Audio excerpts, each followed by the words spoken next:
night, 9/17/11, 7.7.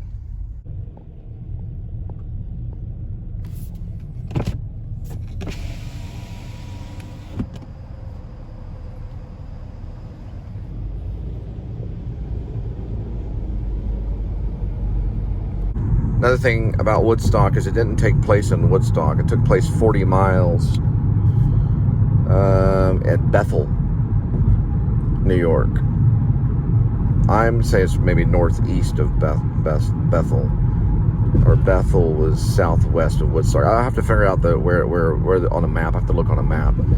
It's just depending on if you're looking at the map upside down or whatever. But Bethel is 40 miles from Woodstock, so they were not able to set up at Woodstock during 1969 between August 15th through August 18th, and it went on all day and night. They never stopped for 3 days. Rock and roll bands, and it's a long list. It's a very long list. Joni Mitchell was not there, but her spirit was. Bob Dylan was not there. The Doors were not there. I don't even think they were invited. Joni Mitchell, they were other places. She was in Chicago, but Joan Baez was there. Crosby, Stills, and Nash and Young were there. It opened with Richie Havens. There was just some people can just rattle it all off on everything. There was some band with the name Fish in it. I think. I don't have to go back and look. There was some funny sounding names. They redid Woodstock a few other times, and it became like kind of disasters. One was almost deadly. They did on an Air Force base and almost killed a lot of people. But in the original Woodstock, 1969, if I'm not mistaken, I think there was only one death due to an OD or something. Or some people say no one died. And then there was a few births. A few babies were born at Woodstock. But I don't think anyone died. They didn't want anyone to die during that festival. Who was there, though? I'm trying to think of bands that had stayed together. Jimi Hendrix closed it with the national anthem on the guitar. Jimi Hendrix was there. He was He was the last player. There was the Grateful Dead. I think the Grateful Dead was there. I want to say they were dead. They were there. They were dead, but they were there. They were there. They were grateful.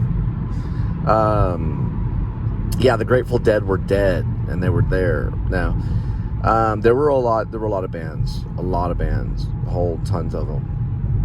They say that Crosby, Stills, and Nash were the best, but I could be wrong. Richard Havens, maybe, I don't know. Joan Baez was pretty incredible.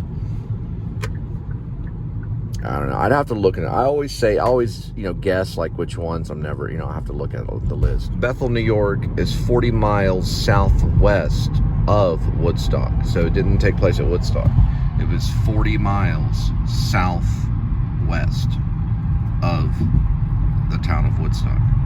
1969, August 15th, August 16th, August 17th, and August 18th. Officially, it was 3 days, but it was officially, that's how it looks on the map. The Woodstock in Bethel in 1969 of August 15th, 16th, 17th, 18th, which was like a half day on 18th. It was a good experience, but there was some bad brown acid. So they do it again. No one take the brown acid. There's no way I'm getting in there.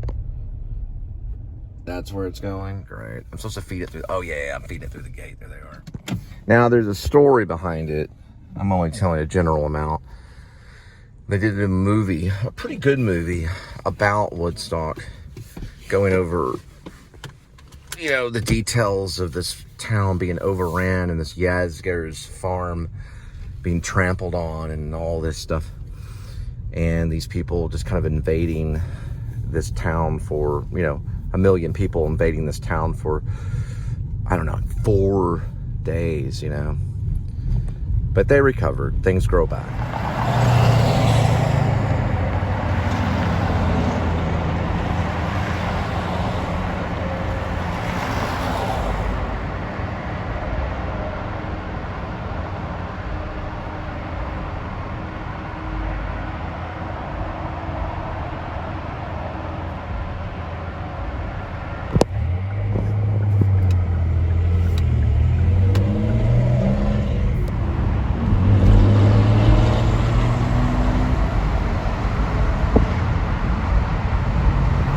I did find out on the documentary called Woodstock, which is different than the feature.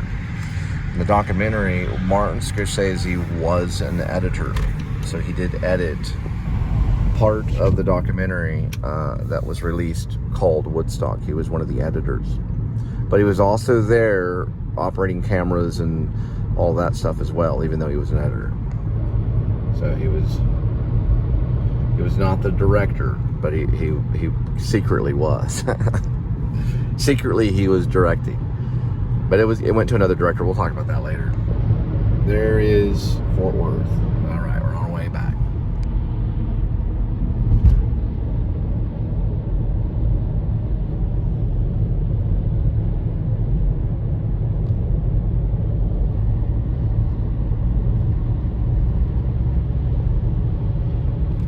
Approaching here is going to be a Sonic to the left of the gas station.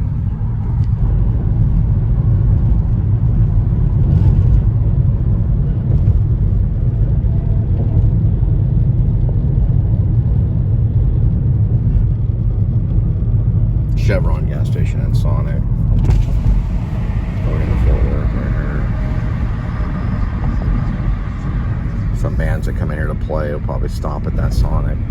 I don't know the service. I've never been there. There's murals, all kinds of stuff.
One more note about Woodstock. It was declared a natural disaster, and I think at one time, if I'm not mistaken, I think maybe the National Guard was called.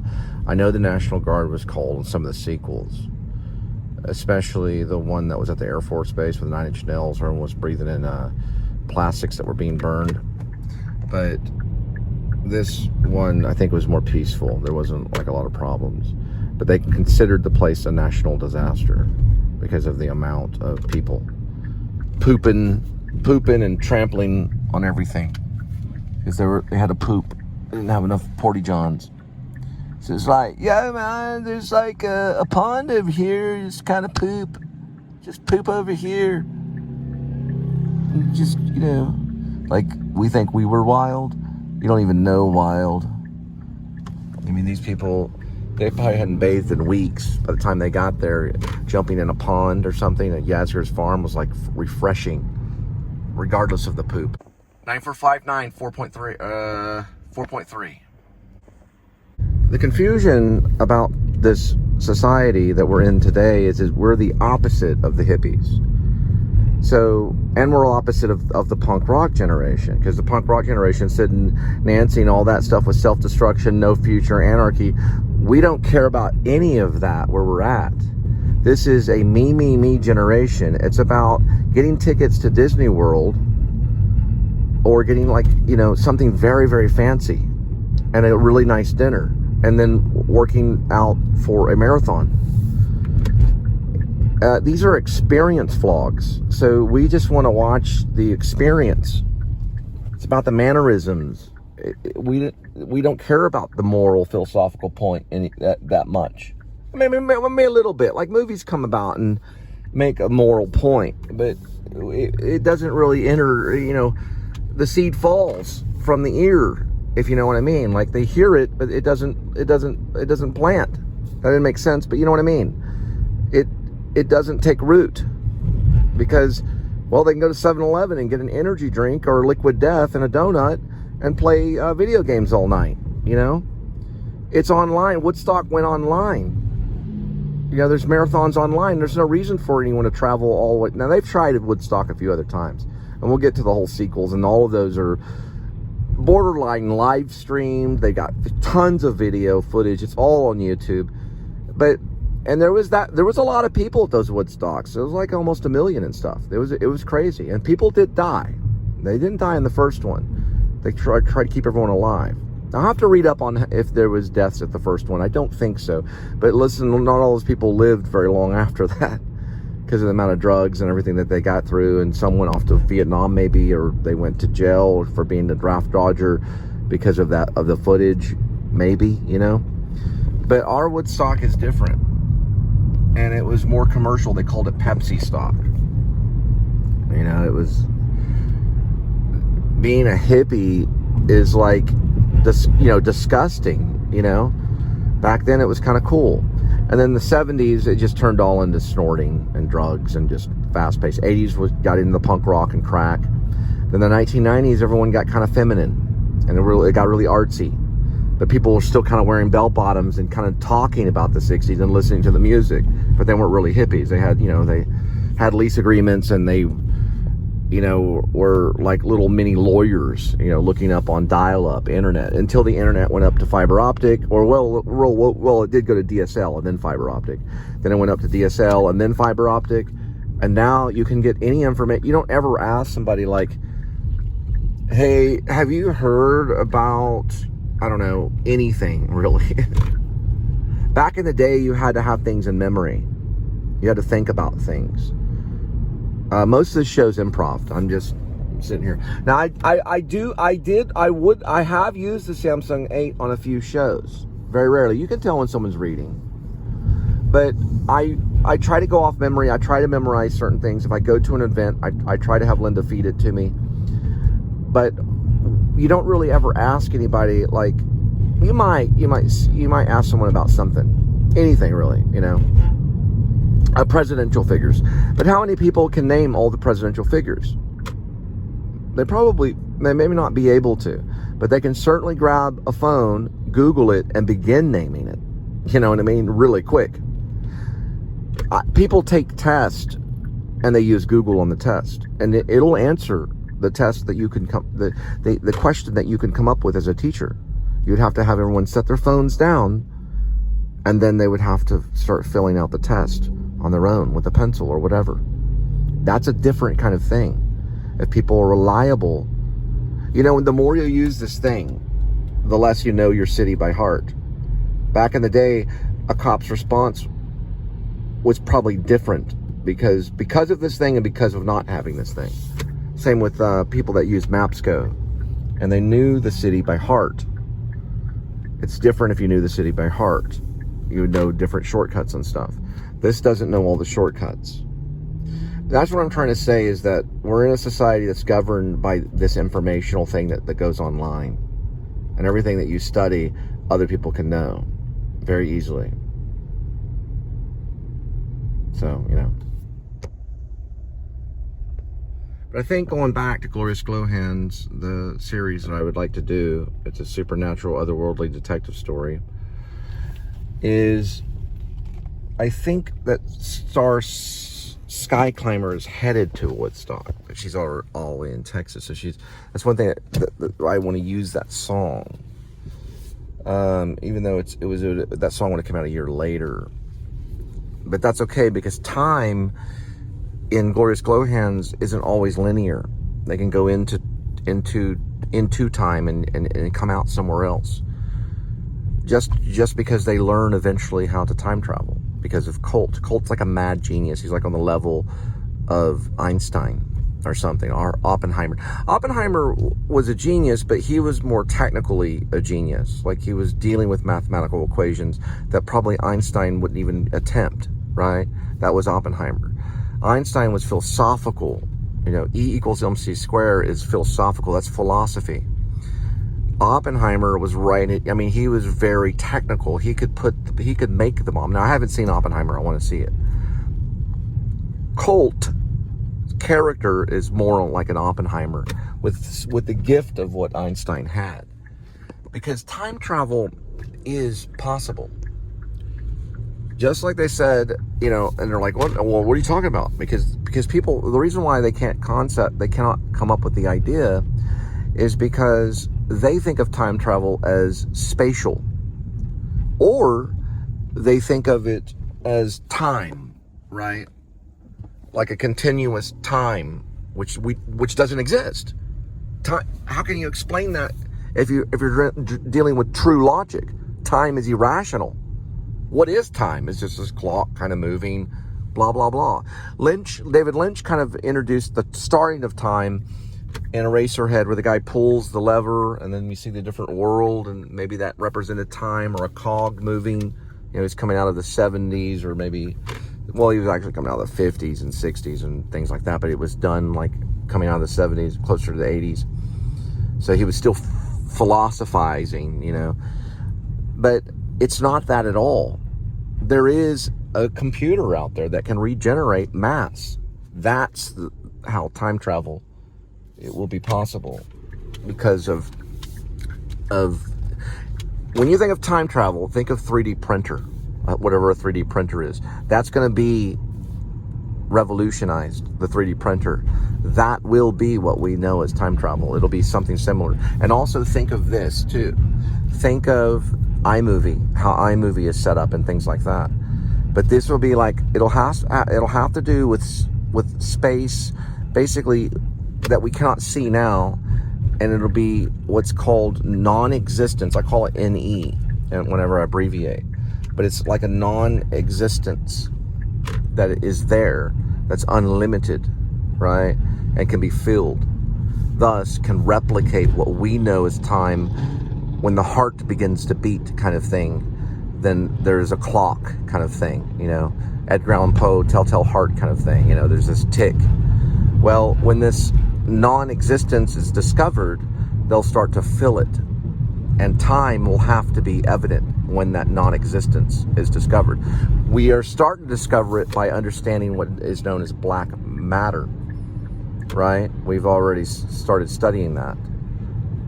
I think there's several different names for it, but it's a thing that Stephen Hawking talked about. There was a bubble in parallel universes and things like that, a wormhole, and black matter, I think that's the term they use, was evident, and this was like, it had a great power, and it was a kind of almost like a non-existence kind of thing that's actually there, but you cannot even really think about it. You have to let it go until we start to find it. It's going to come in thought first. It'll be in thought first. Just like E equals MC squared was thought first, it became manifested, atomic bomb happened. The time travel is going to be something that comes in thought, but you can't think about it. You cannot think about non-existence, because non-existence does not exist in really thought, but it's there. Okay, we start very philosophical, and that's where the mining begins, and then we overlap, meaning we start to develop that, and that's where Oppenheimer stepped up, you know, with Einstein's E equals MC square, and Oppenheimer stepped up and said, okay, this is also possible, right? I think he met with Einstein. I got to see Oppenheimer. It's Christopher Nolan.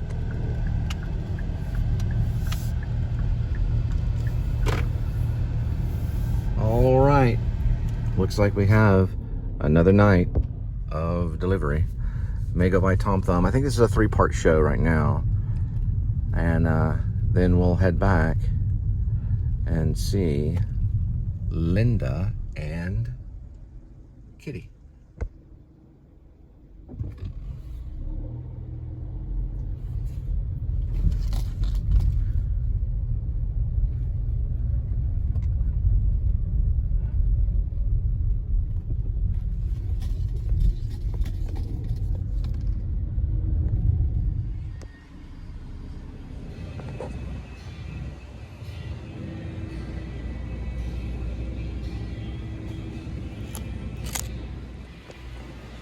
Various ones right here. I'm probably going to go with this one. It's basically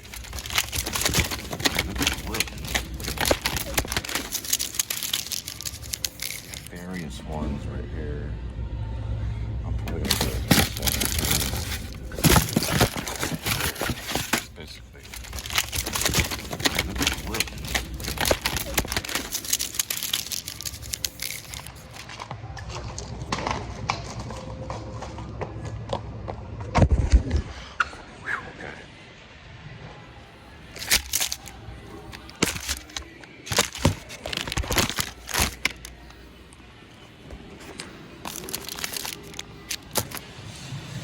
Okay.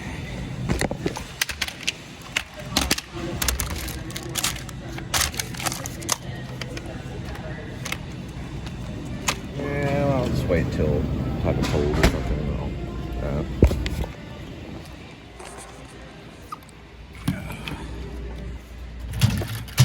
Second take on this one. Look at this one here.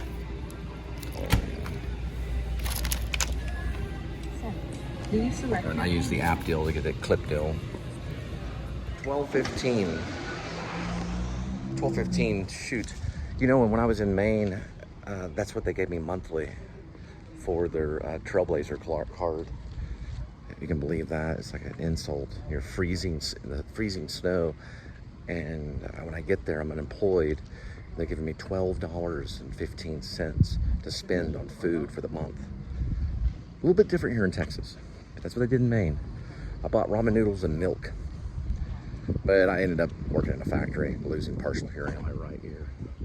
I can still hear, it's just a little tinnitus, like William Shatner. You ever seen, it's called Nightmare at 20,000 Feet. Try out one of these 1 bars. Pretty good, right here. And I got some rolls from work. This is 0 calorie, just spiced Coca-Cola, which is my favorite 0 calorie drink, for sure. And one of my favorite bars. It used to be the old school Matrix ones that they took off the market. They made it like candy. But these aren't too bad. And then the Power Bar they took off too. Pretty good. It's got a bunch of stuff in it. I've vlogged it. You can look it up online. A lot. Really good. Protein, low sugar. It's got like 1 to 4 grams of sugar or something.